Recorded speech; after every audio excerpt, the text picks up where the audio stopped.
मंगलाचरण। नमो अरिहंताणं नमो सिद्धाणं नमो आयरियाणं नमो उवझायाणं नमो लोये सवेसाहुणम्। मंगलम भगवान वीरो मंगलम गौतमो गणी मंगलम कुंद कुंदाद्यो जैन धर्मोस्तु मंगलम सर्वमंगल मांगल्यम सर्वकल्याणकारकम प्रधानं सर्वधर्माणां जैनं जयतु शासनम् जैनं जयतु शासनम्।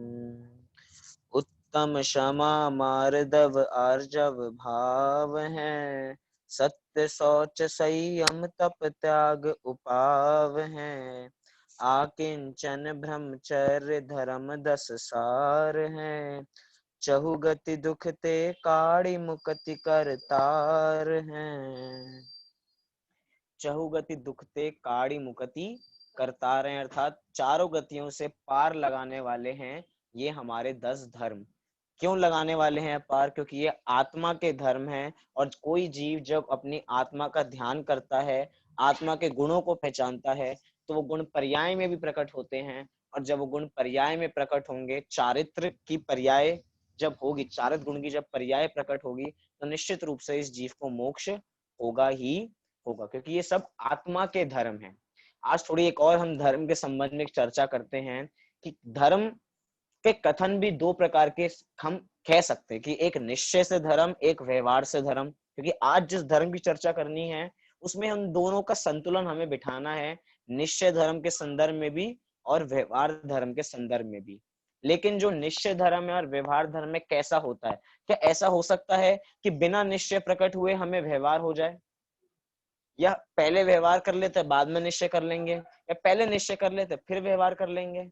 देखिए वास्तव में तो निश्चय और व्यवहार दोनों एक साथ ही होते हैं, एक साथ ही प्रकट होते हैं, युगपत ही प्रकट होते हैं। जैसे मैं पूछूं कि एक पिताजी हैं, एक पिताजी का एक पुत्र। तो एक बार बच्चा स्कूल में गया हुआ था, स्कूल में गया तो टीचर ने पूछा कि तुम्हारी उम्र क्या है। क्या क्वेश्चन पूछा? अपने स्टूडेंट से पूछा तुम्हारी उम्र क्या है, तो स्टूडेंट ने बोला मैं तो 16 साल का हूँ। कितने साल का हूँ? 16 साल का। तो तुम्हारे पिताजी कितने साल के हैं? पिताजी भी 16 साल के हैं। ये कैसे हो सकता है कि पिताजी भी 16 साल के हो और तुम भी 16 साल के हो? पिताजी तो तुमसे बड़े होंगे ना। उसने कहा नहीं, मैं जितनी उम्र का हूं उतनी ही उम्र के मेरे पिताजी हैं। अब बताओ उसने ऐसा क्यों कहा? सोचिए, पिताजी की 16 उम्र और उसकी भी 16 उम्र, पिता तो थोड़े बड़े होने चाहिए। बोलिए, मेरे घर में से कोई बोल रहा है, बताओ। मतलब कि जब दोनों युगपत हुए, मोक्ष ने भी वो हाथ उठाया कि दोनों ही युगपत हुए, कि जब पुत्र उत्पन्न हुआ तभी वो पिता को पिता संज्ञा मिली है। तो जब वो हुआ तभी से उनके पिता की काउंटिंग चालू हुई। तो वो 16 साल के, तो पिताजी भी 16 साल के बराबर बैठते हैं। अब बताओ, पिता बड़े या पुत्र बड़े? बताओ कौन बड़े? पिताजी बड़े या पुत्र बड़े हैं? कोई बड़ा नहीं, दोनों एक समान है पिता और पुत्र की अपेक्षा। तो ऐसे ही कह रहे हैं कि दोनों ही चीज युगपद जन्मती हैं, निश्चय और व्यवहार एक साथ ही चलते हैं। निश्चय प्रकट होगा तो उसी समय व्यवहार प्रकट होगा। जितनी उम्र निश्चय की होगी उतनी उम्र व्यवहार की होगी। चाहे हम व्यवहार में कितनी बातें करें वो सब औपचारिक बातें ही रहेंगी, लेकिन वास्तव में तो दोनों धर्म एक साथ ही प्रकट होते हैं और अंतरंग में एक साथ प्रकट होते हैं। और जितने भी 10 धर्म हैं ये कोई शरीर के धर्म नहीं है, बाहर के दिखावे के धर्म नहीं। जैसे कि क्षमा धर्म है तो दूसरों से क्षमा मांग ली तो हमारा क्षमा धर्म हमें प्रकट हो गया होगा, ऐसी बात नहीं है। ऐसे ही मार्दव में भी सरलता हमने बाहर में रख ली तो अंतरंग में हो ही हो, ऐसा कंपलसरी नहीं है। क्योंकि जिस धर्म की आज हमें चर्चा करनी है, 5वां धर्म, नाम क्या है उसका? उत्तम सत्य धर्म। अगर हमने सुबह आदरणीय दादा के प्रवचन सुने हो तो एक तरीके से समझना कि आदरणीय दादा के प्रवचन पार्ट 1 थे और अब हम उसका पार्ट 2 चला रहे हैं। मतलब कि आदरणीय दादा ने ये पूरी व्याख्या की किस संदर्भ में की थी, अगर आप नहीं सुना हो तो आप सुन लेना उसके संदर्भ में या उनका लेख पढ़ना। इसके संदर्भ में लिखा कि सत्य वचन कभी भी सत्य धर्म हो नहीं सकता है, क्योंकि वचन जो होती है वो पौद्गलिक वर्गणाओं का कार्य है और सत्य धर्म होता है वो आत्मा का एक अपना धर्म है। तो कभी भी इसको हम वाणी से कभी भी इसको जोड़ सकते नहीं है। यूं बात करूं तो वास्तव में वाणी कितने कम लोगों को होती है, एक बार ये भी तो सोचें हम। अपनी अपना वहां पे चलते हैं, अपन अपने हेडक्वार्टर चलते हैं। हेडक्वार्टर क्या है अपना? निगोद। निगोद पहुंच गए। अब निगोद में क्या सबके पास बोलने के लिए भाषा वर्गणा है? उनके तो मन ही नहीं है। मन नहीं तो भाषा वर्गणा तो बहुत दूर की बात है। कुछ मतलब उनके पास किसी प्रकार की चीज नहीं है। मतलब कि अनंत जीव तो बिना भाषा वर्गणा के ही होते हैं। और आगे चलें, अभी दो इंद्रिय से अपन पहले हम वो 5 ले लेते हैं, क्या कहते हैं, स्थावर। 5 स्थावरों के अंदर हम ले लें कि वनस्पति कायिक, जल कायिक, वायु कायिक, ये सब अग्नि कायिक, ये सब क्या क्या इनके पास भी वचन है किसी प्रकार के? इनके पास भी वचन नहीं है। 2 इंद्रिय से 4 इंद्रिय तक आएंगे तो उनके पास, कुछ के पास वचन तो है, लेकिन कैसे वचन है? अनक्षर रूप वचन है, अर्थात उनके कोई अक्षर नहीं है। कोई मतलब चिड़िया कुछ उसकी चिड़ियाओं की एक अलग आवाज होती है, कुत्तों की अलग आवाज हो रही है, मतलब सबकी अपनी अलग अलग आवाज है, उसका कोई भी तात्पर्य नहीं है। मोक्ष कुछ बोलना चाहता है, बोलिए मोक्ष। भैया मुझे पूछना था, जैसे अभी निगोद का सुना था, तो भैया मैंने सुना था कि निगोद में जो निगोद से जब बाहर निकलते हैं वो 2000 सालों के लिए निकलते हैं। तो भैया मुझे पूछना था कि ये सच में 2000 साल होते हैं या फिर 2000 भव होते हैं? नहीं, 2000 वर्ष के लिए निकलते हैं, ऐसी बात ही है।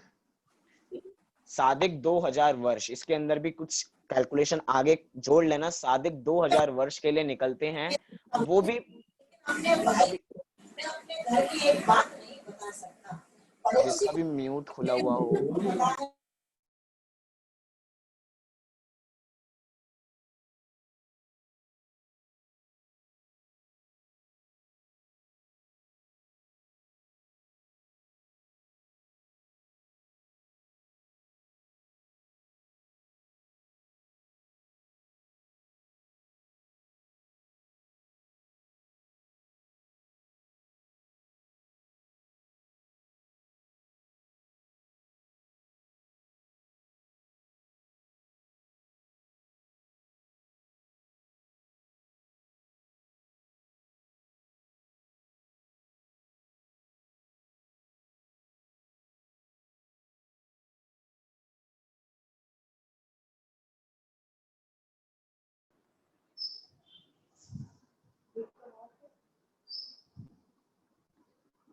हाँ जी, आवाज आ रही है आप लोगों को? चलिए, जो भी 2 इंद्रिय से लेकर 4 इंद्रिय तक के जितने भी जीव हैं, वाणी तो कदाचित उनके पास हो, लेकिन वो अनक्षर रूप वाणी है, उसका भी कोई प्रयोजन हो जाता नहीं, मतलब कोई प्रयोजन नहीं है। और आगे बढ़े, असंगी पंचेंद्रिय में आ जाए या संगी पंचेंद्रिय भी जीव देखे तो उसमें भी कितने ऐसे जीव है जिनके पास वाणी नहीं है। मनुष्यों की बात करें, चलो अभी संगी पंचेंद्रिय की बात करते हैं, उसमें भी चारों गतियों को देखते हैं। नारकियों के पास जाएं, नारकियों के पास कौन सी वाणी है? क्योंकि हम यहाँ पे सत्य की बात करेंगे तो पहले थोड़ा वाणी का कॉन्सेप्ट भी क्लियर कर लें।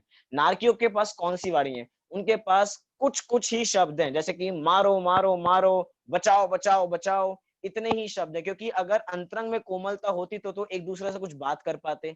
एक दूसरे के पीछे डंडा लेके पड़े हुए हैं मारने के लिए, तो जो मारने के पीछे पड़ा हुआ है वो कह रहा है मारो मारो मारो, जो भाग रहा है आगे वो कह रहा है बचाओ बचाओ बचाओ। मतलब उनकी वाणी भी किसी प्रकार की सार्थक नहीं है। त्रियंचों में तो है ही नहीं।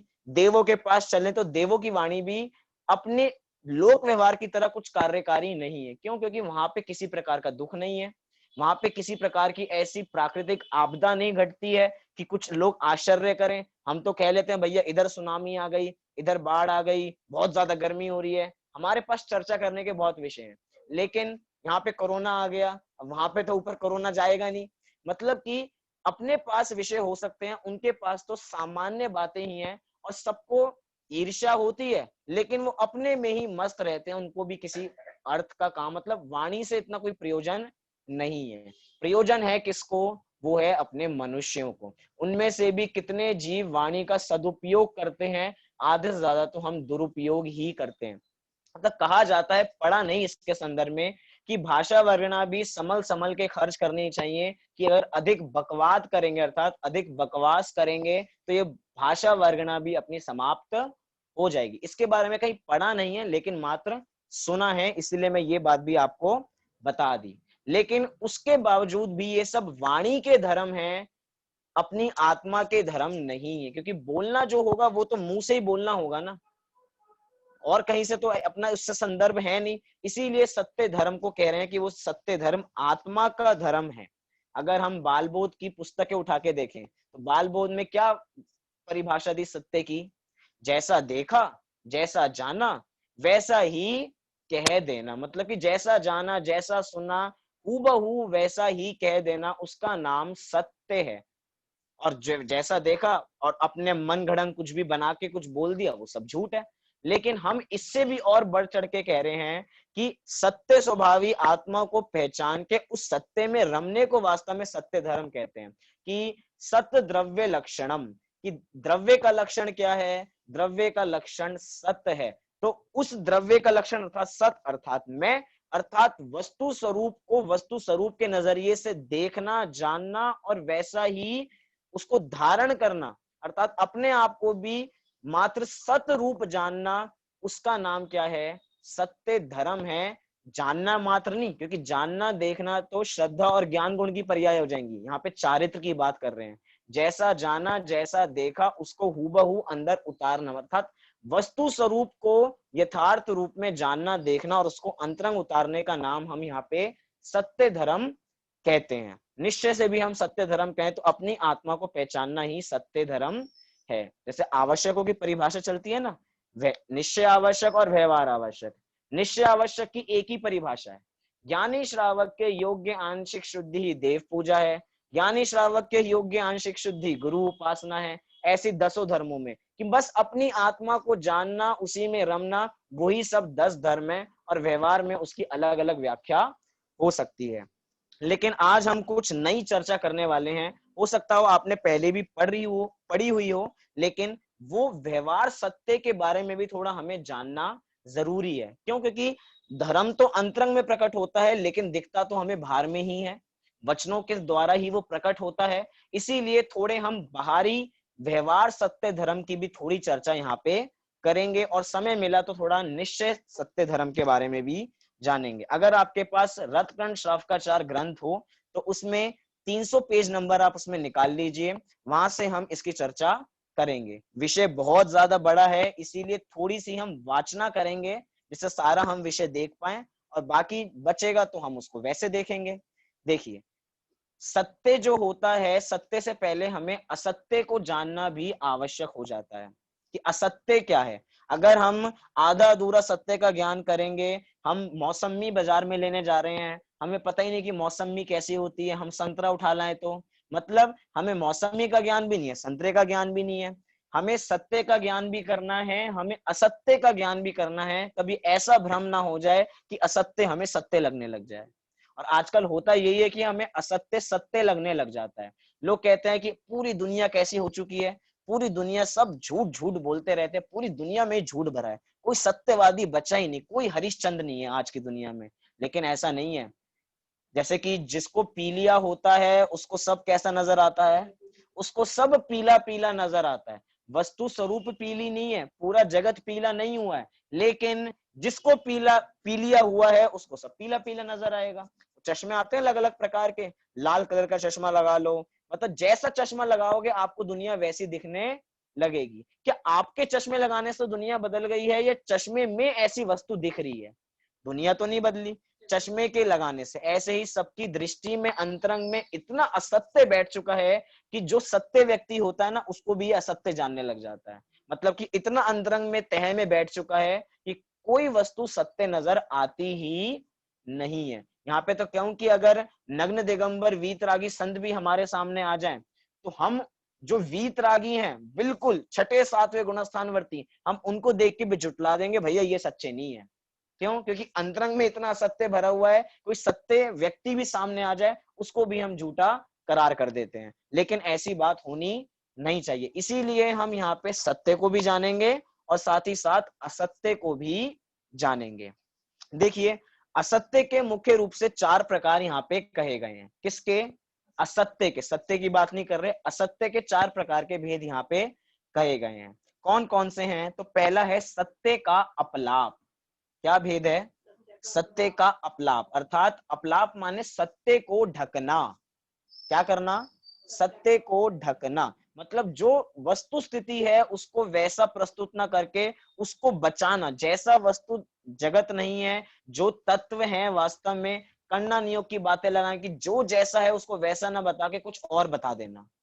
ये क्या हो गया? सत्य को ढकने का प्रयास किया जा रहा है। या कभी कभार मान का सवाल आ जाता है, हमने जो कुछ कह दिया हो और गलत कह दिया हो, नहीं नहीं यही चीज सही है, हमें पता है कि अंतरंग में गलत है, लेकिन नाक की सवाल आ गया है, अब तो हमें सत्य का अपलाप करेंगे, अर्थात सत्य को ढकेंगे और असत्य का उद्घाटन करेंगे, असत्य को फैलाएंगे। तो दूसरा भेद यही है कि असत्य का उद्भावन।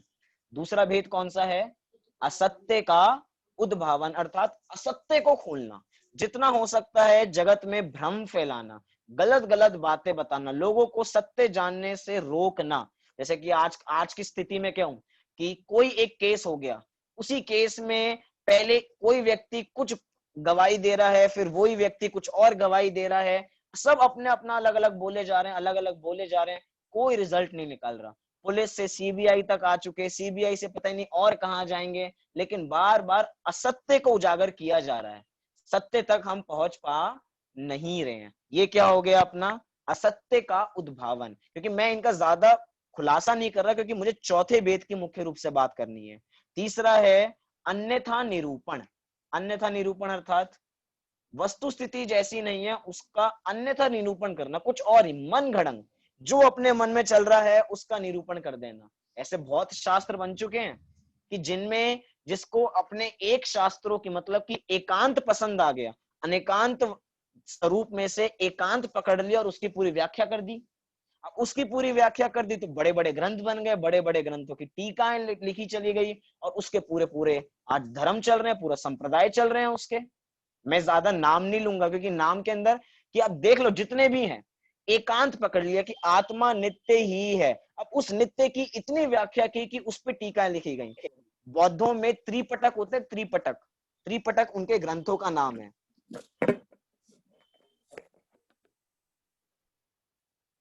बौद्धों के ग्रंथों का नाम त्रिपटक है, अर्थात उनमें 3 पटक होते हैं, ग्रंथ हैं।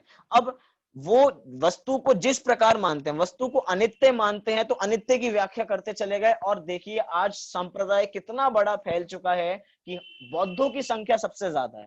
चाइना में जाएं तो बस वहां पे मतलब बुद्धिज्म को मानने वाले ढेर मिल जाएंगे, लेकिन निकला कहां से है पता हो तो गौतम बुद्ध जी ने भी दीक्षा दिगंबर दीक्षा ही ली थी, लेकिन दिगंबर पना उनको सूट नहीं किया। उनको लगा कि बहुत ऊंचा धर्म है, कोई मध्यम मार्ग निकालते हैं, तो मध्यम मार्ग निकाला और पूरी देखिए आज कितना बड़ा संप्रदाय हो गया। तो ये क्या है अपना? अन्यथा निरूपण करना। चलिए अब चौथे भेद का नाम क्या है? गर्हित वचन। कौन सा वचन? गर्हित वचन। अगर आपने पेज निकाल लिया हो, 300 नंबर का पेज रथकंड शाफकाचार में, उसके माध्यम से हम चर्चा करते हैं कि गर्हित वचन क्या होते हैं, इसकी व्याख्या क्या है। मैं पढ़ूंगा और जहां पे चर्चा करनी होगी वहां पे हम चर्चा करेंगे। क्या लिखा? पैशून्य, हास्य, कर्कश, असमंजस, प्रलिप्त इत्यादि अन्य और भी आगम विरुद्ध वचन कहना वे गर्हित वचन है। अब एक एक शब्द की आगे व्याख्या की है इसलिए सब समझ में आएगा। दूसरे के विद्यमान व अविद्यमान दोषों को पीठ पीछे कहना। क्या कह रहे हैं? दूसरों के विद्यमान और अविद्यमान दोषों को पीठ पीछे कहना ये असत्य है।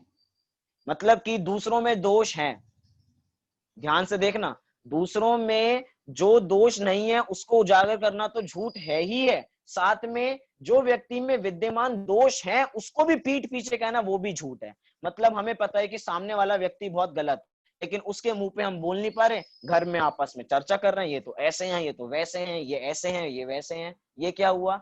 हो सकता है आप सत्य बोल रहे हो, मतलब वचनों का सत्य होता है कि सामने वाले सच्चे व्यक्ति ऐसे हो, लेकिन पीठ पीछे बोल रहे हो और आपको वो वचन सोचते हुए, वो वचन बोलते हुए टेस्ट किस चीज का आ रहा है, मुख्यतः यहाँ पे किस चीज के टेस्ट की, बोलते हुए किसका टेस्ट आ रहा है, कषायों का टेस्ट आ रहा है। क्या आपको समता का टेस्ट आ रहा है? आप किसी के दोषों की चर्चा कर रहे होगे तो क्या आपको समता का टेस्ट आएगा, कषायों का टेस्ट आएगा? कषायों का टेस्ट आएगा। मतलब सत्य बात में अगर कषायों का टेस्ट आता है तो वो सत्य नहीं, झूठ हो जाता है, क्योंकि हम ऐसे वचन बोले जिसमें हमें समता रस का पान होवे, वही सत्य वचन है। टेस्ट की बात करेंगे हम, पूरे जितनी भी चर्चा करेंगे उसमें टेस्ट की बात करेंगे। आपको लगेगा हमने सत्य ही तो बोला है, सामने वाले व्यक्ति ईमानदार नहीं है, बहुत धोखा देते हैं। हमने तो भैया, कुछ लोग होते ना मुंह पे बोल देते हैं, भैया हम किसी से नहीं डरते हैं, हम तो उनके मुंह पे सुना देते हैं खरी खोटी, जो सच होता है हम तो सच ही बोलते हैं, हम किसी से डरते नहीं है, किसी को भी बुला लो। अब ये क्या है, किसी को भी बुला लो, हम किसी से डरते नहीं, हम तो सच बोल के ही रहेंगे। सच तो बोल रहे हैं, लेकिन सच बोलने में टेस्ट किसका आ रहा है? टेस्ट किसका आ रहा है? सच बोलने में टेस्ट कषायों का आ रहा है, और जब कषाय होंगी तो कर्म बनेंगे, सत्य कैसे हो पाएगा वो? बताओ, क्या कुछ बोलना है? बोलिए। अभी वो उसकी बात भी आगे करेंगे कि बाद में हमें कुछ पता लगा कि तुम्हें तो पहले से पता था इनके बारे में, तुमने बताया क्यों नहीं? ये झूठ नहीं है, क्योंकि हम तो उसके, हमने बातें कुछ छुपाई नहीं, हम तो अपने अंतरंग में बैठे हैं। हम तो जो भी बोलेंगे आपस में ऐसी बात करेंगे। बोलने का भी अलग अलग तरीका होता है। एक कहानी बताता हूँ कि बोलने का तरीका कैसा होता है। दूसरों के दोष बताए जाते हैं ना, उसका भी बोलने के वचनों के स्टाइल कैसे होते हैं। एक बार एक बहुत बड़े राजा, बहुत बड़े राजा की बहुत परेशान थे। एक बार उन्होंने एक सपना देखा कि एक पेड़ है और एक पेड़ पे बस एक टहनी बची हुई है। क्या? एक बहुत बड़ा पेड़ है, उसमें मात्र एक टहनी है। अब वो थोड़ा परेशान हो गए कि भैया मुझे सपने में एक पेड़ आया, पूरे पेड़ पे कुछ नहीं था, बस एक टहनी थी, इसका क्या फल होगा? अब वो गए एक ज्योतिष जी के पास। ज्योतिष जी के पास जाके पूछा कि आप बताओ कि मैंने सपने में एक पेड़ देखा जिसपे एक ही टहनी थी, उसका फल क्या है? उन्होंने कहा कि भैया तुम्हारी पूरे परिवार में मात्र तुम ही बचने वाले हो और सब मर जाएंगे। राजा को बड़ा गुस्सा आया कि भैया सब मर जाएंगे, मैं ही बचूंगा। उसने कहा कि इन ज्योतिष जी को फांसी की सजा दे दी जाए। फांसी हुई नहीं, फांसी की सजा दे दी जाए, ऐसा कह दिया। लेकिन अभी भी मन के अंदर तो कचास थी कि इन्होंने तो गलत बताया, किसी और ज्योतिष के पास चलते हैं। वो दूसरे ज्योतिष के पास गए। उन्होंने कहा, उन्होंने अपना पूरा स्वप्न बताया कि मुझे एक पेड़ दिखा जिसमें एक टहनी दिखी थी, ये पूरा स्वप्न बताया, इसका फल क्या होगा महाराज? तो उन ज्योतिष जी ने बताया कि इसका अर्थ ये है। क्या अर्थ है? कि आपकी सबसे लंबी आयु होगी। क्या कहा? आपकी सबसे लंबी आयु होगी। तो राजा बड़े खुश हो गए, भैया मेरी सबसे लंबी आयु होगी, जैसे कि देव की लंबी आयु होती है, खुश हो जाते हैं, हमारी लंबी आयु होगी। तो राजा ने खूब इनाम दिए कि तुम ये ले जाओ, वो ले जाओ, ये ले जाओ, वो ले जाओ। लेकिन उसने कुछ भी एक्सेप्ट नहीं किया। उसने कहा कि महाराज, जो पहले वाले ज्योतिष जी थे उन्होंने भी बात तो वही कही थी, उनका कहने का तरीका अलग था, बात तो दोनों एक ही है कि आपकी लंबी उम्र होगी या आपके परिवार वाले पहले मर जाएंगे। अब आप बताओ, सत्य दोनों था, सत्य दोनों थे या नहीं थे? सत्य दोनों थे, लेकिन कहने का तरीका क्या था, आपका सिखाने का तरीका क्या था, इससे फर्क पड़ता है। मतलब कि आपको दूसरों के दोष बताने हैं तो अपने पास सम्यक दर्शन के 8 अंगों में उसके लिए अंग अलग से रिजर्व किए हैं। उपगुहन नाम का अंग उसके लिए, स्थितिकरण नाम का अंग उसी के लिए। तरीका तो हो आपका समझाने का, आपका तरीका ही उल्टा है। भैया मैं तो किसी को पूरी समाज के सामने मैं तो उसको खरी खोटी सुनाया आया। भैया तुम उसको क्या सुना के आए? लोगों ने तुम्हें सुन लिया कि तुम्हारे मन के अंदर कितने गंदे गंदे वचन थे उसके उसके प्रति। जो पुराना बैर भी तुम्हारा उसके लिए छुपा हुआ था ना, वो पुराना बैर भी तुमने वहीं पे सारा झाड़ दिया और समझ लो कि हमने सत्य बोल दिया। लेकिन व्यवहार में देखें कि वो सत्य है या नहीं है। अभी तो यहाँ पे बात की, बातें बहुत है, फिर बातें पूरी नहीं कर पाएंगे, इसलिए हम पढ़ते जाएंगे आगे। दूसरे के विद्यमान व अविद्यमान दोषों को पीठ पीछे कहना एक। दूसरा, जिस वचन से दूसरे का धन का विनाश, जीविका का विनाश, प्राणों का विनाश हो जाए, जगत में निंदे हो जाए, अपवाद हो जाए, ऐसे वचन कहना वह पै शून्य नाम का गर्हित असत्य वचन है। मतलब बहुत सारी बातें कह दी। एक दो बात की चर्चा करूं, प्राणों का विनाश हो जाए, ऐसी बातें कहना कैसी हैं? प्राणों का, ये पैशुन्य नाम की असत्य वचन है, इसके सामने ये बार बार लगाओ, असत्य का वचन। हम पटाखे नहीं फोड़ते हैं, लेकिन भैया हम तो नहीं फोड़ते, तुम पटाखे फोड़ लो। प्राणों की हिंसा, हम नहीं फोड़ते भैया, हम तो जैनी हैं, लेकिन तुम्हें लाके दे देंगे, हमें एक दुकान पता है वहां पे सस्ते मिलते हैं, तुम उस वहां से जाके ले लेना, अरे मेरा नाम लेना, सस्ते मिल जाएंगे। ये क्या हुआ?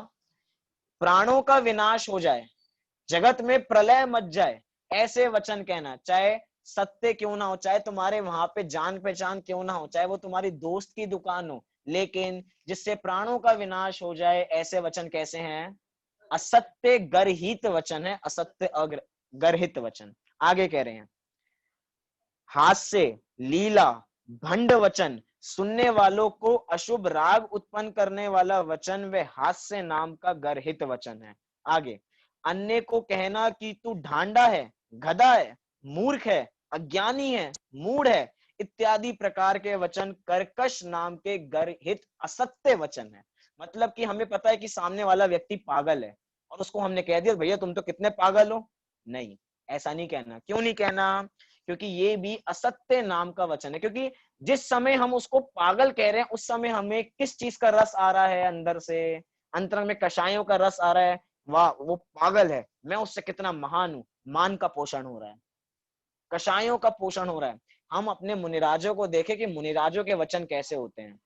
मुनिराजों के वचन होते हैं हित, मित और प्रिय वचन। वो कभी ऐसे नहीं बोलेंगे हे मूर्ख, हे मूर्ख बालक क्या कर रहा है तू। सबको क्या बोलेंगे? हे भव्य जीव, जो पाप भी करके आया होगा, जो सप्त व्यसन में लीन भी होके आया होगा, उसको भी क्या कहेंगे? हे भव्य जीव, तुम ऐसा काम करो। मतलब अंतरंग में कितनी करुणा है कि जो पापी है उसको पापी भी नहीं कहना। यहां से ये बात, मतलब कि मैं यहां से देख रहे हैं कि आचार्यों की कितना व्यापक दृष्टिकोण है, कितना व्यापक दृष्टिकोण है कि आचार्य किसी को भी बुरा नहीं कहना चाहते। हित, मित और प्रिय। हित मतलब हितकारी वचन बोलो, मित अर्थात संक्षेप में बोलो। कहते हैं ना कि भैया कम बोलो लेकिन अच्छा बोलो। ज्यादा बोलने वाले अच्छे नहीं होते हैं, कम बोलो लेकिन अच्छा जरूर बोलो। तो अपने आचार्यों के वचन कैसे होते हैं, अपने भगवंतों के वचन कैसे होते हैं?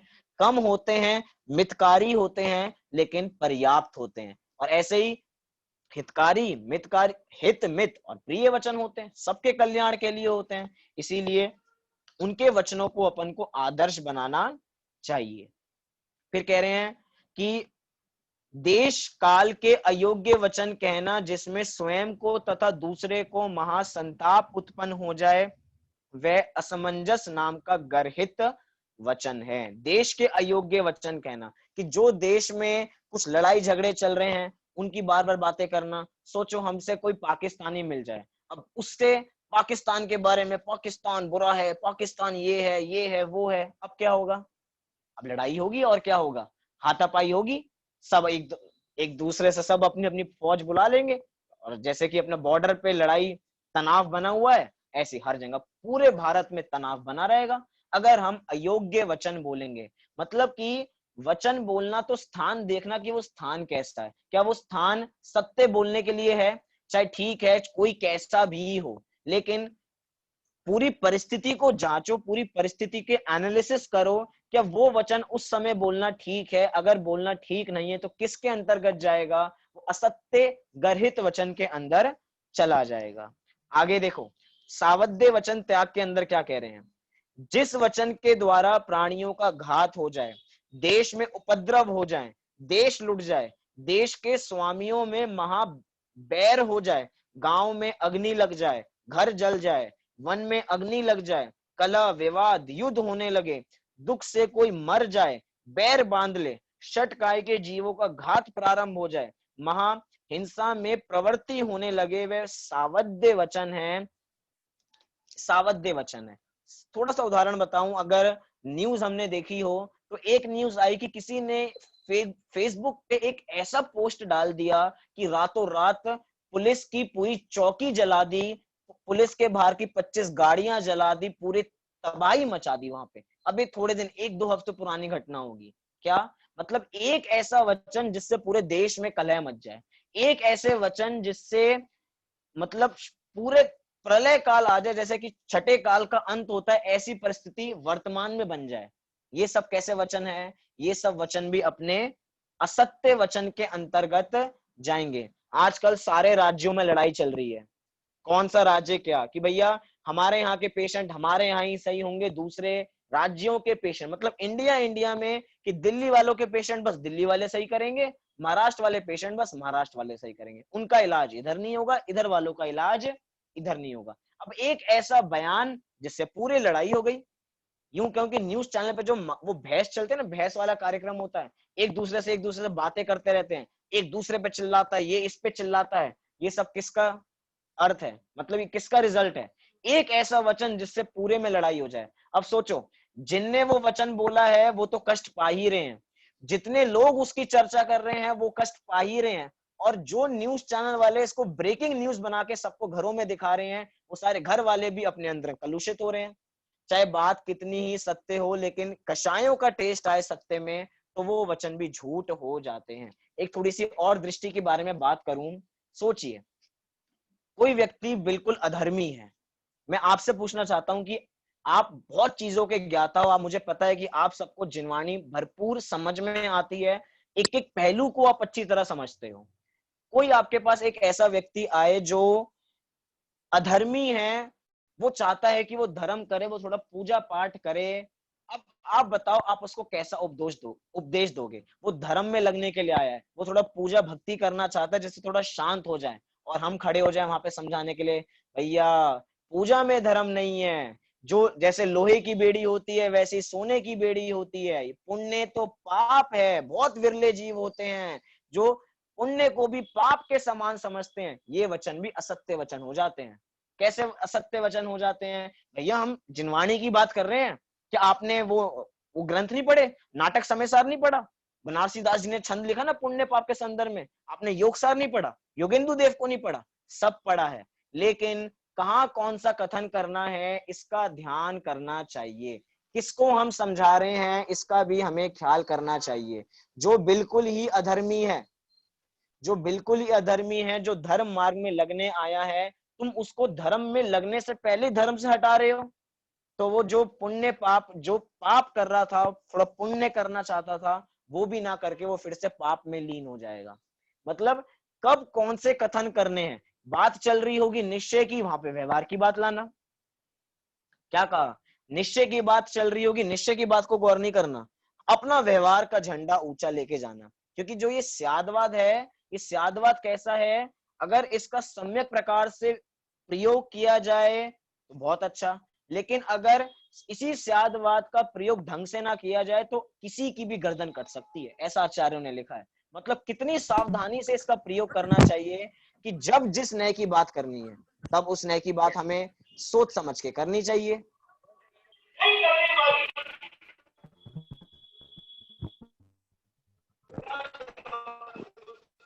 एक सेकेंड,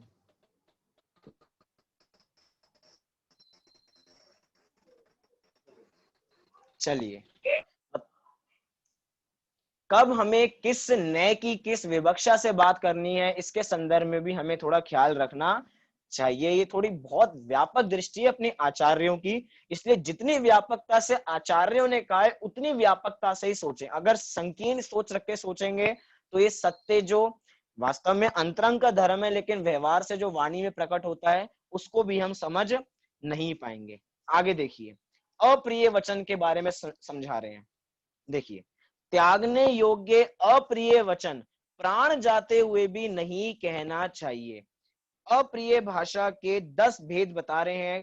कर्कशा, कटुका, परुषा, निष्ठुरा, परकोपनी, मध्य कृशा, अभिमानी, अनंकारी, छेदनकारी, भूतवधकारी, इस महापाप महानिंदे 10 भाषा बोलने को सत्यवादी त्याग करता है। कुछ मुझे पता है कुछ समझ में नहीं आया होगा 10 भेदों के नाम, इसीलिए इनका स्वरूप आगे लिखा, इसलिए मैंने भी तुरंत नहीं समझाया। क्या लिखा है यहाँ पे देखिए, तू मूर्ख है, बैल है, ढोर है, रे मूर्ख तू क्या समझेगा।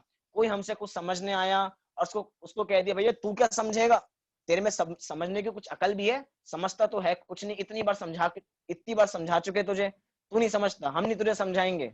ये क्या हो गया? ये भी असत्य हो गया। ये अप्रिय वचन रूप असत्य है, क्योंकि समझने की शक्ति सब में होती है, लेकिन किसको कैसे समझाया जा रहा है वो उसका फर्क पड़ जाता है। एक कहावत चलती है, काणे को काणा कहो तो जाए वो रूठ। क्या कहा? काणे को काणा कहो तो जाए वो रूठ, धीरे धीरे पूछ लो कैसे गई थी फूट। क्या कहा? काणे को काणा कहो तुरंत जाएगा रूठ, तुरंत जाए मतलब रूठ जाएगा बिल्कुल, काणे को काणा क्या होगे। लेकिन भैया धीरे धीरे पूछो, भैया आपकी आंख कैसे फूट गई थी, थोड़ा इसके बारे में बताओ। चाहे हमने उसे इनडायरेक्टली काणा ही कहा है, लेकिन काणे को सीधा काणा कह देते तो सीधा ऐसा तीर एकदम दिल पे आके चुभता, भैया तुमने मुझे काणा कैसे कह दिया। लेकिन उससे इनडायरेक्टली कहा तो काणा ही, लेकिन वो भी संतोषी हो गया। ठीक है भैया, जैसा कहा है।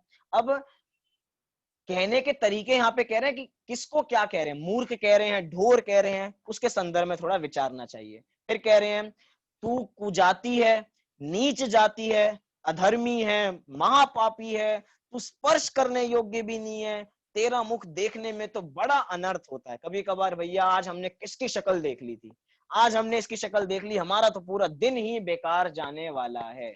ये भी असत्य वचन है। क्यों? क्योंकि जिसको बोला है उसको अप्रिय लग सकता है। भाग्य तुम्हारा फूटा हुआ है, भाग्य तुम्हारा गलत है, और आरोप दूसरे पे लगा रहे हो, आरोप दूसरे पे मंड के अपने को फ्री महसूस करना चाह रहे हो। किसकी शक्ल देख ली थी हमने? अब बताओ उसकी क्या गलती भैया? वो तो तुम्हारी सेवा करने के लिए सुबह आया था और तुमने उसको ऐसे वचन बोल के बाहर निकाल दिए। ये अप्रिय वचन है। फिर क्या कह रहे हैं? मैं तुझे मार डालूंगा, तेरी नाक काट दूंगा, तुझे गरम सलाख लगाऊंगा, तेरे मस्तक काट डालूंगा, तुझे खा जाऊंगा। कभी कभार होता है ना, कभी कभार मम्मी बहुत गुस्सा हो जाए तो क्या बोलते हैं, खाल उधेड़ के बाहर फेंक देंगे, ये कर देंगे, काट देंगे, मार देंगे, बात मेरी नहीं मान रहे हो, ये कर देंगे, वो कर देंगे। अब सोचिए, इन वचनों को भी असत्य वचन कहा जा रहा है। हंसी आ रही होगी, ऐसा तो पता नहीं क्या कहा हो, झाड़ू, चलो ठीक है इतना बड़ा बड़ा नहीं कहा होगा, लेकिन झाड़ू झाड़ू से मारेंगे, तुम्हारी खूब धुलाई करेंगे, बुरारी से मारेंगे, झाड़ू से मारेंगे, ये करेंगे, वो करेंगे। अब बताओ ये वचन असत्य कैसे हो गए? क्योंकि कोई भी माँ अपने बच्चे को मारना नहीं चाहती है। अगर छोटी सी भी खून निकल जाए, खून में सॉरी हाथ से छोटा सा भी, यहाँ से उंगली से खून निकलने लग जाए तो भागी भागी फिरती है। लेकिन क्या बोल रही है अपने बच्चे को? मार दूंगी, काट दूंगी, जला दूंगी, ये कर दूंगी, वो कर दूंगी। अब बताओ ये असत्य वचन हुए या नहीं हुए? क्यों हुए असत्य वचन? ठीक है उसने कोई गलती की होगी तो आपको गुस्सा आ रहा होगा, क्रोध आ रहा होगा, लेकिन जिस समय आप ऐसे वचन बोल रहे थे, मैं तुझे काट दूंगा, मार दूंगा, ऐसे वचन बोलते समय अंतरंग में टेस्ट किसका आ रहा था? अंतरंग में स्वाद किसका आ रहा था? गुस्सा तो आ रहा था ना, मन कर रहा था अगर बेटा ना होता तो मार ही देते, मतलब कि कुछ भी कर देते, जला देते, मतलब बुरे से बुरे वचन बोलेंगे। ये सब भी क्या हो गया? असत्य वचन हो गए, क्योंकि कषायों में बोले गए वचन है। मतलब कि कषाय, एक सिद्धांत वाक्य निकला इन सब पंक्तियों में से कि कषायों में बोला गया सत्य भी असत्य हो जाता है। क्या कहा? कषायों में बोला हुआ सत्य वचन भी असत्य हो जाता है अगर हम ऐसी निष्ठुरता, अप्रिय रूप भाषा बोलते हैं तो। फिर आगे देखिए, रे निर्लज, वर्ण शंकर, तेरी जाति कुल आचार का कोई ठिकाना नहीं है, तेरा क्या तप है, तू कुशीली है, तू हंसने योग्य है, तू महानिंदे है, तू अभक्ष भक्षण करने वाला है, तेरा नाम लेने से कुल लज्जित हो जाता है, इत्यादि पर कोपनीय भाषा है। कभी कभार हम अपने जैन धर्म पर इतना गर्व करने लग जाते हैं कि दूसरों की कदर ही नहीं करते। तुम क्या हो भैया, तुम तो रात्रि में भोजन करने वाले, हम दिन से भोजन करते हैं, तुम्हारा क्या है, तुम तो रात को बाहर होटलों में जाके खा लोगे, हम तो अपने घर में शुद्ध सात्विक भोजन बना के भोजन करते हैं। अब क्या हुआ इसके अंदर? अब इससे अपने को बड़ा मानना, क्या कि दूसरे को छोटा समझना। कभी कभार हो सकता है कि आप शुद्ध सात्विक भोजन करते हो सकता है कि आप छना हुआ जल का प्रयोग करते हो सकता है कि आप होटलों में नहीं खाते हो, लेकिन इससे अपनी मान बढ़ाई करना ये भी असत्य वचन हो जाता है। कोई बार ऐसा होता है ना जिसको बहुत पैसों का रोब होता है, भैया तुम मुझे समझते क्या हो, पूरे कोठे हैं मेरे पास, इतने बड़े बड़ी, इतनी बड़ी बड़ी कोठियां हैं मेरे पास, इतने बड़े बड़े घर हैं मेरे पास, इतनी बड़ी बड़ी गाड़ियां हैं, समझते क्या हो तुम मुझे? पता है मेरे मेरे पीछे कौन रहता है, मेरे सिर पे किसका हाथ है? ये क्या हुआ? मतलब अपने को पैसे से बड़ा दिखाना और दूसरे को छोटा दिखाना। बोला सत्य है, हो सकता है आपके पास बहुत बड़े बड़े घर हों, सच्ची में इतनी सारी गाड़ियां हो सकता है आप करोड़पति हो, लेकिन लेकिन ये वचन भी असत्य वचन हो जाते हैं। कैसे? जब हम मान के अंदर ऐसे वचन बोलते हैं, कषायों का टेस्ट आ रहा है, मतलब सीधा सीधा कितनी ही चर्चा करें, ऐसे वचन बोलने चाहिए जिससे कषाय अपने बड़ी नहीं, मतलब भड़के नहीं। कषाय भड़केंगी तो जैसे आग होती है, जंगल में आग लगती है ना, एक बार जंगल में आग लगी तो पूरे जंगलों में फैल जाती है। वो अमेज़न के जंगल पूरे के पूरे खाक हो जाते हैं अगर आग लग जाती है तो उसमें। ऐसे ही ये अंतरंग में एक बार कषाय जागृत होगी तो सारी कषाएं जाग जाएंगी, और हम किसी का ख्याल करने नहीं वाले कि सामने कौन है, छोटा है, बड़ा है, अच्छा है, बुरा है। बस सत्य बोलेंगे, लेकिन मान कषाय में, या जो भी कषाय में बोले, हम क्रोध कषाय में बोले, माया कषाय में बोले, लोभ कषाय में बोले, लेकिन असत्य वचन ही कहलाने वाले हैं। आगे कहा, अब मैं बस पढ़ देता हूं क्योंकि मुझे एक दूसरी प्रकार की चर्चा भी करनी है। देखिए, जिस वचन को सुनने से ही हड्डियों की ताकत नष्ट हो जाती है, सामर्थ्य नष्ट हो जाती है, वह मध्य कृशा भाषा है। लोगों में अपने गुण प्रकट करना, दूसरों के दोष कहना, अपना कुल जाति रूप बल विज्ञान आदि का मद सहित वचन बोलना, यह अभिमाननी नाम की भाषा रूप असत्य है। शील का खंडन करने वाले तथा विद्वेष करने वाले वचन कहना, ये भी अनयनकरी वचन है। फिर कह रहे हैं, वीर्य, शील, गुणादि को निर्मूल करने वाली, असत्य दोष प्रकट करने वाली, जगत में झूठा कलंक प्रकट करने वाली छेदन करी भाषा है। जिस वचन से अशुभ वेदना प्रकट हो जाए, ऐसे प्राणों का घात करने वाली भूतवद करी भाषा है। ये 10 प्रकार के अनिंदे अप्रिय वचन त्यागने योग्य हैं। मुझे पता है कि अभी बहुत कुछ क्लियर नहीं हुआ होगा क्योंकि एक एक की व्याख्या नहीं की, लेकिन इतना तो हम यहाँ पे समझें कि हमें अप्रियकारी वचनों को त्यागना है, क्योंकि अपने मुनिराज के वचन हित, मित और प्रिय होते हैं। अप्रिय कभी भी अपने वचन होते नहीं है, इसीलिए इन सब का हमें त्याग करना चाहिए। अब मैं थोड़ा सा सत्य के संदर्भ में बात करना चाहूंगा कि सत्य भी अपना 10 प्रकार का होता है। कितने प्रकार का? 10 प्रकार का। सुने आपने कभी सत्य के 10 प्रकार के भेद? चलिए आज थोड़ी सी इसकी चर्चा करते हैं, सत्य के कौन कौन से 10 भेद होते हैं। अगर हम थोड़े आचार्यों के, मतलब प्राचीन आचार्यों के ग्रंथ देखें, चाहे हम मूलाचार ग्रंथ लें, चाहे हम धवला का ग्रंथ लें, किसी भी बड़े से बड़े ग्रंथ की चर्चा करें, उनमें इन 10 सत्यों की चर्चा की गई है। मूलाचार अगर देखना चाहो तो 308 से 313 नंबर की गाथाओं में इन सब का उद्धरण किया गया है। कौन से 10 सत्य हैं, पहले मैं आपको नाम बताता हूं, फिर उसकी चर्चा करते हैं। इन 10 नामों में आपको आचार्यों की व्यापकता दिखेगी, व्यापक सोच दिखेगी, कितनी साइंटिफिक सोच है उनकी हर चीज के पीछे, उसके बारे में आपको पता लगेगा। कौन से हैं वो तो देखिए। पहला, जनपद सत्य। दूसरा, सम्मत सत्य। तीसरा, स्थापना सत्य। चौथा, नाम सत्य। पांचवा, रूप सत्य। छठवां, प्रतीत्य सत्य। सातवां, संभावना सत्य। आठवां, व्यवहार सत्य। नौवां, भाव सत्य। और 10वां, उपमा सत्य। ये 10 प्रकार के सत्य के भेद हैं जिनकी थोड़ी थोड़ी सी हम उदाहरणों के माध्यम से चर्चा करते हैं। पहला कौन सा सत्य है? जनपद सत्य। कौन सा सत्य? कम से कम नाम भी याद हो जाए तो हमें स्वरूप इसका ख्याल रहेगा।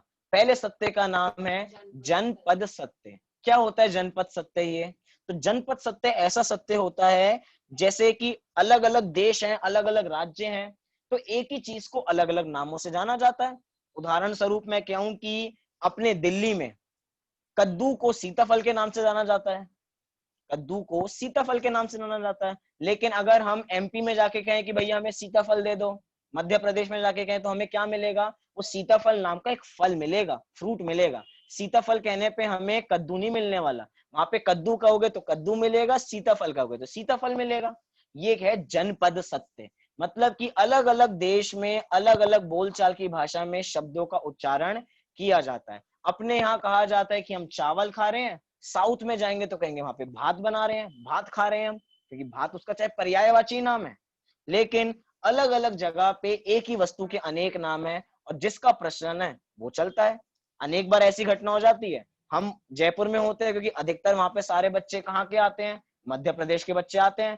तो कभी सब्जी बनी हो तो हमने, मतलब कभी भी वैसी चर्चा आपस में चल रही हो, तो दिल्ली वालों की बात चल रही हो तो हम कहते हैं भैया कद्दू की सब्जी, कद्दू की नहीं, हम कहेंगे कद्दू, सीताफल की सब्जी बनी है तो सीताफल की सब्जी नहीं भैया कद्दू की सब्जी है। दिल्ली वालों का तो उल्टा ही चलता है, वो लोग ऐसा कह देते हैं। लेकिन ऐसा तो कुछ है ही नहीं, क्योंकि ये जनपद सत्य है, अलग अलग राज्यों में अलग अलग का प्रचलन है, सबको अलग अलग नामों से जाना जाता है। तो ये भी एक प्रकार का सत्य ही है।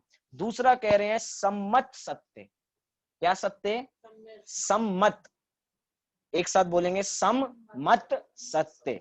ये क्या होता है कि जिसमें सबको मानना, जिसमें सबका मानना एक प्रकार का ही हो। जैसे हम बोलते हैं कुंद कुंद आचार्य देव, हमने क्या बोला?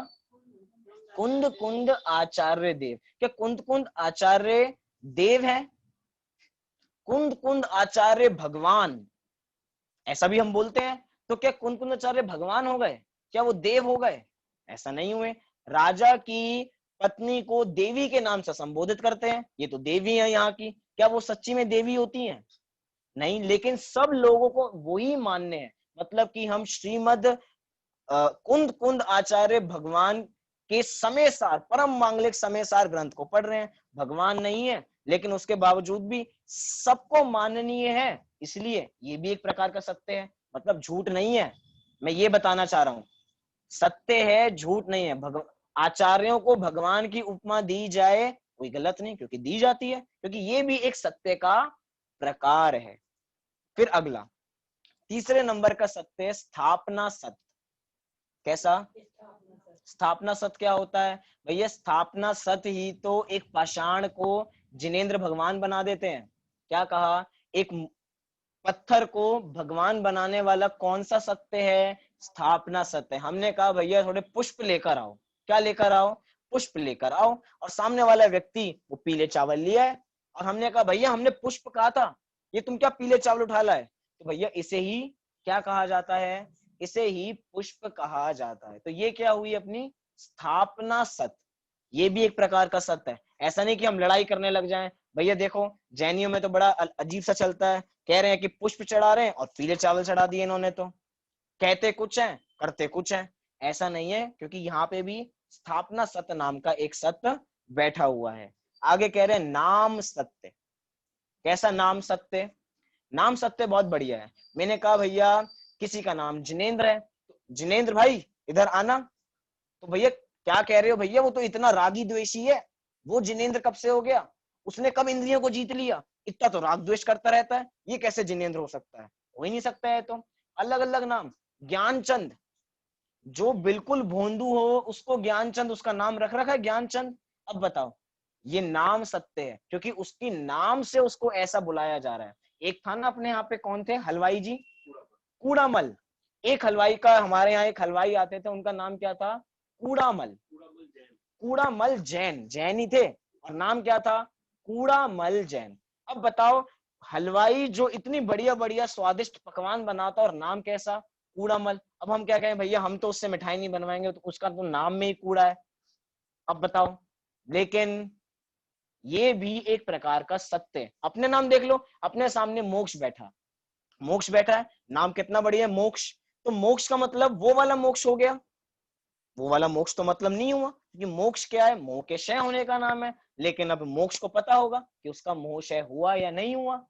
मतलब कि नाम है मात्र, नाम से लोक व्यवहार चलाया जाता है, इसीलिए काम किया जाता है। नाम है शांति और बिल्कुल अशांति है जीवन में।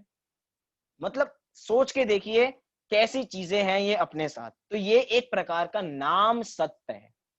अगला क्या है? रूप सत्य। पांचवें प्रकार का सत्य क्या है? रूप सत्य। रूप सत्य क्या होता है? जैसे कि हम बाजार में कपड़े लेने गए और एक टी शर्ट हमने देखी, भैया वो व्हाइट कलर की टी शर्ट देना। क्या कहा हमने? व्हाइट कलर की टी शर्ट देना। तो सेल्समैन क्या कह रहा है? भैया इसमें व्हाइट कहाँ है? इसमें तो येलो भी है, इसमें ब्लैक भी है, इसमें इतने सारे कलर्स हैं, आप व्हाइट को ही क्यों कह रहे हो? भैया जिसकी बहुलता होती है उसको कहा जाता है कि वो उस कलर का है। ये रूप सत्य है, मतलब कि अधिकता बहुलता के हिसाब से ऐसा कहा जा रहा है। बगुला है, उदाहरण दिया है शास्त्रों में, ये कोई अपने उदाहरण नहीं है। शास्त्रों में बगुला सफेद है, लेकिन उसके में थोड़े और रंग भी तो पाए जाते हैं, लेकिन बगुले को सफेद से ही जाना जाता है। चोंच उसकी अलग कलर की होगी, सफेद तो है नहीं उसकी चोंच, लेकिन बहुलता की अपेक्षा उसे सफेद रंग से जाना जाता है। तो ये क्या हुआ अपना रूप सत्य। मतलब कि हम लड़ाई करने लग जाएं दुकानदार से, भैया इसमें तो इतने सारे कलर हैं, ऐसा है वैसा है, लड़ाई झगड़े होंगे। लेकिन वहीं पे हम बातों को समझ जाएं तो ठीक रहेगा। आगे देखिए, छठवें नाम का सत्य है प्रतीत्य सत्य। ये क्या होता है प्रतीत्य सत्य? मतलब कभी कभार होता है ना, व्यक्ति सामने से पूरा सेंटेंस बोलता नहीं, हमें आधा समझ में आ जाता है। ठीक है भैया, वो किसी ने कहा कि पापा पानी, क्या वाक्य का प्रयोग किया? पापा पानी। मतलब इतने में ही समझ गए कि पापा को शायद पानी चाहिए, तो पापा के लिए पानी लिया है। मतलब थोड़े वाक्य बोले और हमें पूरे वाक्य की प्रतीति हो गई। अब उसने कहा कि पापा पानी, दो शब्द बोले, इसका क्या मतलब हो सकता है?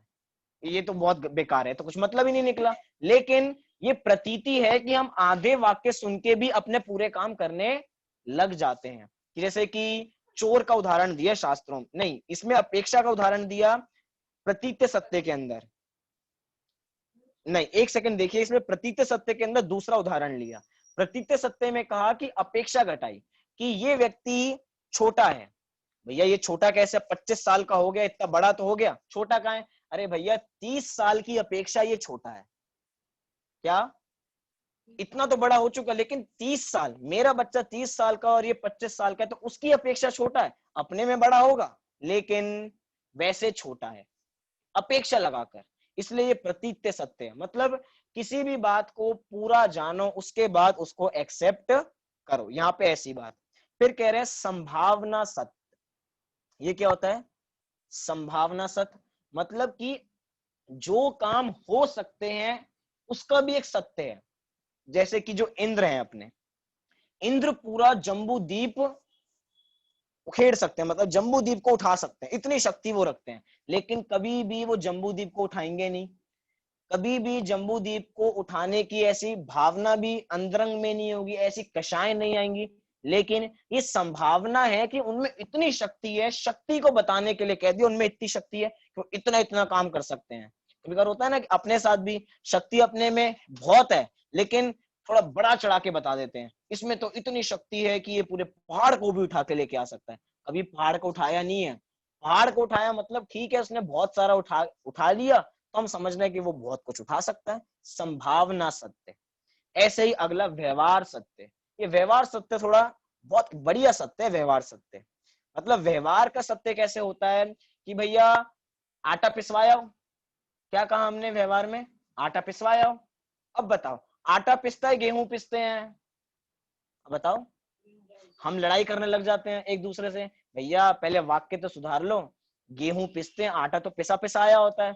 लेकिन व्यवहार में ऐसे वचन किए जाते हैं कि आटा पिसने गया हुआ या आटा पिस रहा है। कभी कभार रेलवे स्टेशन पे जाके कहें, रेलवे मतलब कि टिकट लेने के लिए खड़े हो टिकट काउंटर पे, 100 रुपए देके कहें भैया 100 रुपए में दिल्ली देना। क्या कहा वाक्य?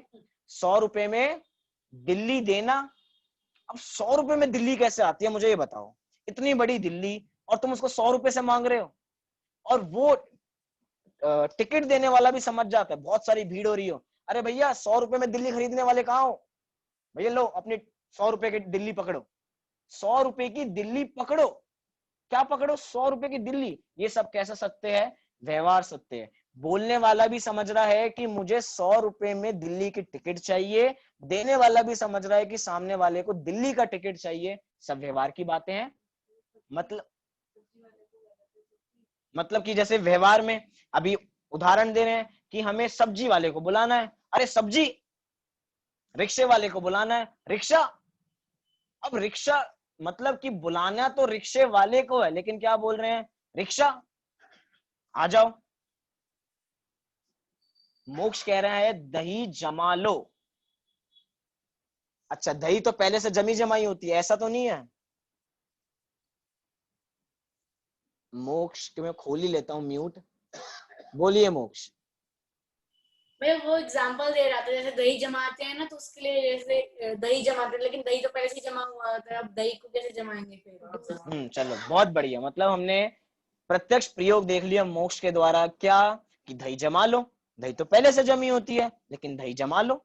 मतलब ये सब वाक्य कैसे होते हैं, ये सब व्यवहार के बातें होती हैं, और व्यवहार की बातों को व्यवहार तक ही सीमित रखना चाहिए। अगर उसको एक दूसरे में मिलाएंगे तो भूल ही होने वाली है। फिर कह रहे हैं भाव सत्य। भाव सत्य क्या होता है? भाव सत्य ऐसा होता है जैसे कि जो मैंने पहले कहा था कि आधी बात कही और आधी बात हमने खुद समझ ली, आधे वचन हमने कहे और सामने वाले ने पूरी बात समझ ली। अभी तो हमने पूरी बात कही भी नहीं, अरे हाँ हाँ हम समझ गए, तुम जो कहना चाहते हो ना हमें सब पता है। आधे वचन बोले, पूरा समझ में आ गया, ये भाव सत्य हो गया। 10वां क्या हो गया? उपमा सत्य। 10वें नंबर का सत्य क्या है? उपमा सत्य। उपमा सत्य कैसे होता है कि भैया इनकी 500 धनुष की ऊंचाई है। कितनी ऊंचाई है? 500 धनुष की ऊंचाई है। धनुष क्या होता है अभी? अब वो छोटे छोटे बच्चों के जो धनुष आते हैं वो, अब वो धनुष की अलग गणना है। वो जितने भी प्रतर हैं, श्रेणी है, वो जितने भी सूची अंगुल हैं, आत्म अंगुल है, ये सब उपमा दी जा रही है। सागर है, पल्ले है, सागर पल्योपम है, जितनी भी सब चीजों का प्रयोग चल रहा है, ये सब क्या है? ये सब उपमा सत्य है। मतलब कि सत्य है, कभी हम इसको असत्य समझने लग जाएं ऐसा नहीं है। मतलब कि आचार्यों ने लोक व्यवहार चलाने के लिए भी और धर्म को समझने के लिए भी कितनी व्यापकता रखी कि भैया हमें हर चीज एक्सेप्टेबल है अगर वो इन 10 के अंतर्गत आती है तो। अब जो भी अलग अपेक्षाओं से कुछ कथन किया जाए तो ठीक है, लेकिन जो मैंने बीच में बात कही थी कि जो कथन हम जिस अपेक्षा से कह रहे हैं, हमें वो कथन उस अपेक्षा से ही ग्रहण करना चाहिए। निश्चय का कथन का है तो निश्चय से ही एक्सेप्ट करो, व्यवहार मत लेके आओ। क्योंकि निश्चय और व्यवहार देखा जाए तो अपने में दोनों अलग अलग कथन करेंगे, एक ही वस्तु का कथन दो अपने अलग अलग करेंगे तो, और दोनों को मिलाएंगे तो लड़ाई होगी। और अगर दोनों को अपनी अपनी अपेक्षा देखेंगे तो सबको सुलझा हुआ लगेगा।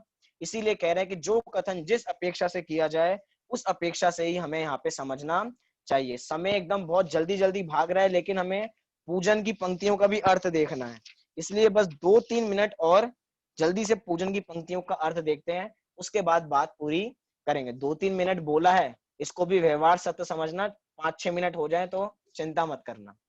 व्यवहार सत्य देखिए क्या कहा, पूजन की पंक्ति निकालनी है, उसके चर्चा करते हैं। कठिन वचन मति बोल, पर निंदा अरु झूठ तज, साच जवाहर खोल, सतवादी जग में सुखी। क्या कह रहे हैं? कठिन वचन मति बोल, कठिन वचन बोलने नहीं चाहिए। फिर पर निंदा अरु झूठ तज, पर की निंदा जिन वचनों में हो उनको नहीं बोलना चाहिए, और हर प्रकार के झूठ का त्याग करना चाहिए। इस पूरी पंक्ति के बराबर में एक ब्रैकेट में और चीज लिख लो जो हमने वाक्य निकाला कि कषायों में बोला गया सत्य भी असत्य हो जाता है, वो सब लगाना। कठिन वचन वो सब हैं अगर वो कषायों के उद्वेग में बोले जा रहे हैं तो। फिर कह रहे हैं जांच जवाहर खोल, सतवादी जग में सुखी। जैसे जवाहर होते हैं, गहने होते हैं, उनको खोल के बिल्कुल साचे हैं ये बिल्कुल, तो कह रहे हैं सतवादी युग में सुखी। जो सतवादी होता है अर्थात जो व्यक्ति बिल्कुल सच्चा होता है वो हमेशा जग में सुखी रहता है।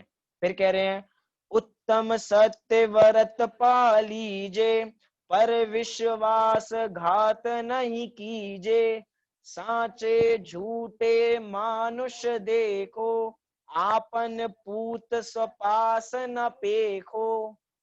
उत्तम सत्य व्रत पा लीजिए कि उत्तम सत्य के व्रत अर्थात व्रत को धारण कर लीजिए, इस धर्म को अंगीकार कर लीजिए, पर विश्वासघात नहीं कीजिए, कि विश्वासघात कभी भी करना नहीं चाहिए। इसकी भी व्याख्या के थोड़े पॉइंट लिखे थे कि एक एक की चर्चा करें, लेकिन टाइम हो रहा है इसलिए ज्यादा नहीं। पर विश्वासघात नहीं कीजिए। फिर कह रहे हैं साचे झूठे मानुष देखो, पूरे संसार में सच्चे और झूठे हमें मनुष्य हर जगह दिखाई दे सकते हैं। मतलब कि अगर कहीं 4 लोग बात कर रहे होंगे तो गारंटी है कि किसी ना किसी की निंदा वो अवश्य कर रहे होंगे, क्योंकि कोई विषय तो अपने पास है ही नहीं। 4 वी कथाएं हैं, उन 4 वी कथाओं के इर्द गिर्द घूमते रहते हैं और सबकी बुराई करते रहते हैं। जैसे कि मशीन होती है, मशीन के बीच में कुछ भी रखो तो उसके 2 हिस्से कर देती है। ऐसे ही उन जो निंदक व्यक्ति हैं उनके सामने किसी का भी नाम लेके जाओ, वो उसकी 7 पीढ़ियों की हिस्ट्री खोल के रख देंगे कि ये ऐसे हैं, ये ऐसे हैं, ये ऐसे हैं, सब जितने भी निंदक हैं। इसलिए साचे झूठे मानुष देखो, पूरे संसार में देखो, आपन पूत सपास न पेखो, मतलब कि अपने भी जो अपने पास के पूत अर्थात जो पुत्र होते हैं, अपने नजदीक वाले भी झूठ बोल सकते हैं, क्योंकि सब पूरे जगत में अपने घर वाले भी तो सब आ जाते हैं, तो अपने नजदीक के भी झूठ बोल सकते हो। तो आपन पूत सपास न पेखो, पेखो तिहाय पेखो तिहायत पुरुष साचे को दरब सब दीजिए, मुनिराज श्रावक की प्रतिष्ठा साच गुण लख लीजिए, ऊंचे सिंहासन बैठी वसु नृप, धर्म की भूपति दया, वच झूठ से ती नरक पहुंचा, सुरग में नारद गया। क्या कह रहे हैं? पेखो तिहायत पुरुष साचे को दरब सब दीजिए, मतलब कि जो पुरुष साचा बोलता है, जो पुरुष सच्चा होता है, उसको सब कुछ जो वो चाहता है उसको निश्चित रूप से सब कुछ मिलता ही मिलता है। मुनिराज श्रावक की प्रतिष्ठा साच गुण लख लीजिए, जो मुनिराज होते हैं, जो श्रावक होते हैं, उनकी प्रतिष्ठा साच गुण लख लीजिए, मतलब कि सच्चाई से ही, सत्य से ही उनकी प्रतिष्ठा स्थापित होती है। किन किन की प्रतिष्ठा? मुनिराज की और श्रावकों की। मतलब उत्तम शब्द जो सम्यक दर्शन का सूचक है, वो श्रावक भी सम्यक दृष्टि श्रावक, जो मुनिराज हैं वो तो सम्यक दृष्टि है ही है, तो मुनिराज और श्रावक की प्रतिष्ठा भी साच गुण लख लीजिए, सच्चाई के आधार पे ही उनकी प्रतिष्ठा होती है। फिर एक दो पंक्तियों में वो कहानी के संदर्भ में बात की कि ऊंचे सिंहासन बैठी वसु नृप, धर्म की भूपति बया, वच झूठ सेती नरक पहुंचा, सुरग में नारद गया। संक्षेप में कहानी सुनाने का प्रयास करता हूं कि इन दो पंक्तियों में कहानी क्या आई है, उसके बाद अपनी बात को हम यहाँ पे पूरी करेंगे। एक बार तीन तीन मित्र हुआ करते थे, एक वसु, एक नारद और एक पर्वत। कौन तीन लोग हैं? कहानी के थोड़े रोल तो याद करने, कौन कौन कैरेक्टर्स हैं उसमें, कहानी में कौन कौन है? एक अपने हैं नारद, एक पर्वत और एक वसु। वसु राजा हैं, वो अपने पूरे राज्य को संभालते हैं, और सब मतलब तीनों मित्र एक साथ पड़े हुए हैं, तीनों एक साथ पड़े हुए हैं। अब वो राजा वसु हो गए हैं, राजा हो चुके हैं। और एक बार पर्वत, जो पर्वत थे, वो अपने शिष्यों को गुरुकुल में पढ़ा रहे थे, और एक वाक्य पढ़ा रहे थे, अजेर अष्टव्यम इति। वाक्य क्या है? अजेर अष्टव्यम इति, इस प्रकार का वाक्य है। और उसका अर्थ बता रहे थे कि अज माने क्या होता है? अज माने होता है बकरा, और अष्टव्यम मतलब उसका पूजा में होम करना चाहिए। मतलब कि पूजा किससे करनी चाहिए? पूजा पशुओं की बलि से करनी चाहिए, मतलब पशुओं को मारना चाहिए, इस प्रकार का अर्थ बता रहे थे। वहीं से उनके जो मित्र थे, कौन मित्र? जो नारद थे, जो बहुत पंडित थे, सबसे ज्यादा ज्ञानी ध्यानी वो ही थे, तो वे वहां से जा रहे थे और उन्होंने देखा कि जो ये पर्वत हैं वे अपने शिष्य को इस व्याख्या अजेर अष्टव्यम का अर्थ बिल्कुल गलत बता रहे हैं। उनको याद आया कि हमारे गुरुजी ने हमको ये वाक्य पढ़ाया था, और यहाँ पे अज का मतलब बकरा नहीं है, अज का मतलब क्या है? अज का मतलब तो पुराने चावल है, अर्थात पुराने चावलों से पूजा करनी चाहिए, और इसका ये अर्थ अलग बता रहे हैं। चाहे हम संस्कृत में जाके देखें तो अज का मतलब बकरा भी होता है। क्या कहा? अज का मतलब बकरा भी होता है, और अज का मतलब पुराने चावल भी होते हैं। लेकिन एक शब्द के अनेक अर्थ होते हैं, कौन सा अर्थ किस जगह ग्रहण करना, इसके बारे में विचारना चाहिए। मतलब इस कहानी से हमें ये शिक्षा भी मिलेगी आगे। तो उन्होंने बता दिया कि कि पशुओं का होम करना चाहिए, बकरों का होम करना चाहिए, इससे सारे काम होते हैं। बहुत बड़ी कहानी है कि उन्होंने बहुत सारे इस बात को सिद्ध करने के लिए उन्होंने एक बहुत पशुओं को लेकर आए और सबकी बलि दी, और बहुत सारे पूजा पाठ किया, बकरों की बलि देके, जानवरों की बलि देके उन्होंने अपनी बात को सिद्ध करने का प्रयास किया। लेकिन नारद जी को पता था कि ये बात सत्य नहीं है। उन्होंने पर्वत जी से कहा कि भैया हम राजा वसु के दरबार में चलेंगे और उनसे पूछेंगे, अपने मित्र के पास जाएंगे, उनसे पूछेंगे कि इस शब्द का क्या अर्थ है, मतलब इस पूरे वाक्य का क्या अर्थ है। वो उनके पास गए और उन्होंने ये सब कुछ बताया कि अजय अष्टव्यम एक ऐसा पंक्ति है, हम सबने एक साथ पढ़ा है, ये इसका बकरा अर्थ कर रहे हैं और हम कह रहे हैं कि इसका अर्थ पुराने चावल होते हैं। इसी घटना से थोड़ी देर पूर्व जो पर्वत की माँ थी, वो थोड़ी, क्योंकि वो जो पर्वत की माँ है वो राजा वसु की गुरु माँ है, तो वो उनके पास आती हैं और कहती हैं कि भैया मेरे की नारद और पर्वत आपके दरबार में आएंगे और अलग अलग अर्थ बताएंगे।